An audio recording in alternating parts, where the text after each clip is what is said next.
જામનગર તાલુકાના ઠેબા ગામના ખેડૂત અશોકભાઈ સંઘાણીએ પરંપરાગત કે રૂઢિગત કૃષિને બદલે એક નવી જ પહેલ આરંભી છે।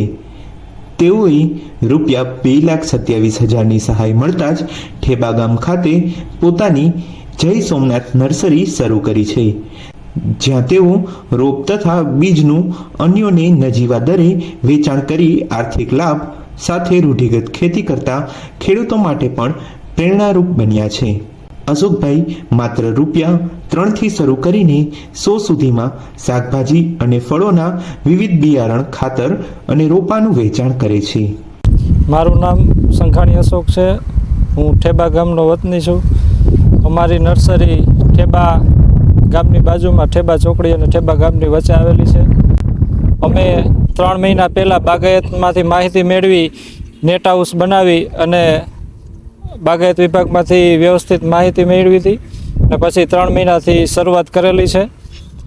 અહીંયા ખેડૂતોનો બહુ રિસ્પોન્સ સારો મળ્યો છે। અમે અહીંયા મરચી, ટમેટી, રીંગણના બધા વિવિધ વેરાયટીના રોપ બનાવીએ છીએ તથા અલગ અલગ ફ્રૂટના 20થી 25 પ્રકારના ફ્રૂટના રોપા વેચીએ છીએ।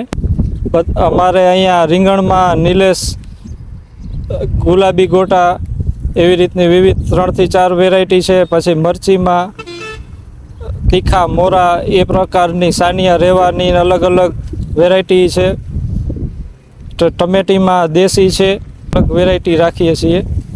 પછી આંબામાં જોઈએ તો 3-4 પ્રકારની કલમો છે। આંબામાં દેશી આંબો હોય છે, કેસર હોય છે, 12માસી આંબા હોય છે।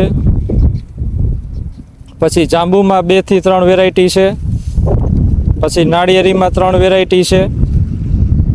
એવી રીતના સ્ટાર ફ્રૂટ છે, ડ્રેગન ફ્રૂટના રોપા છે, ગલગોટા, શોપીસમાં મોરપંખ ને એવા બધા વિવિધ પ્રકારના સ્નેક્સના પ્લાન્ટ અલગ અલગ છે। આ અમને બાગાયતમાંથી યોજનામાં સ્વરોજગારલક્ષી યોજના હતી, એમાંથી અમને 2.25 લાખની સબસિડી મળી હતી। એની માહિતી અમને બાગાયત વિભાગ જામનગરથી મળી હતી। અહીંયા જામનગરથી બાગાયત વિભાગના અધિકારીઓ 2 થી 3 વાર આવ્યા હતા। એમને લોકેશન જોયું અને કીધું કે અહીંયા તમારે ચાલે એવું છે।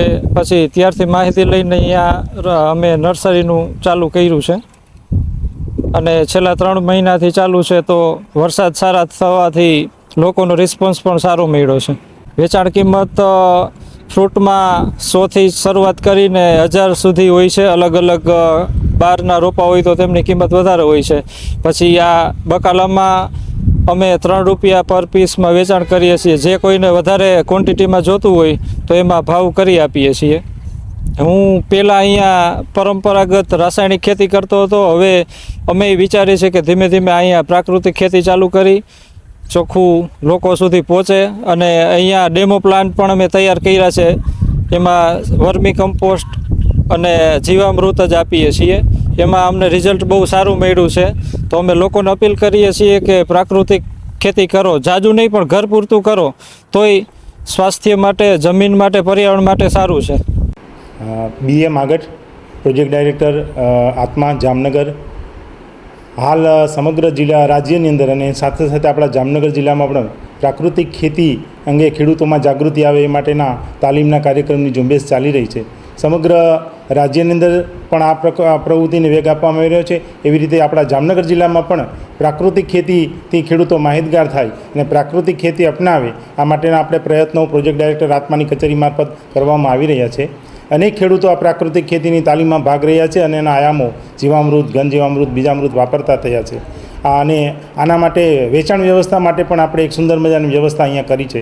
દર શનિવારે અહીંયા આપણે મેહુલનગર પાસે આપણા કેટલાય ખેડૂતો આ માટે વેચાણ માટે આવે છે। આપણી નજીકમાં જે અહીંયા ઠેબા ગામ છે ત્યાંના આપણા દિલીપભાઈ અને એમના પુત્ર આ પ્રાકૃતિક ખેતી ખૂબ સારી રીતે કરી રહ્યા છે। મારી જામનગર જિલ્લાના તમામ ખેડૂતોને અપીલ છે કે જે રાસાયણિક ખાતરના હાનિકારક અસરો દેખાવા માંડી છે ત્યારે આપણે સૌ પ્રાકૃતિક ખેતી તરફ વળીએ। આના માટે અમે ખૂબ પ્રયત્ન કરી રહ્યા છે। તમારો પણ આમાં સાથ સહકાર મળે અને વધુમાં વધુ ખેડૂતો આ પ્રાકૃતિક ખેતીમાં જોડાય એવું મારું સૌની વિનંતી છે। તેઓ નર્સરીમાં મરચી, રીંગણા, ટામેટા સહિત અનેક શાકભાજીના રોપ તૈયાર કરે છે. આ ઉપરાંત તેઓ નર્સરીમાં ગલગોટા, સેવંતી વગેરે ફૂલોના રોપનો પણ ઉછેર કરે છે. તેમજ નર્સરીમાં સીતાફળ, આંબા, જામફળ, નાળિયેરી જેવા ફળ પાકની કલમોનો પણ ઉછેર કરે છે.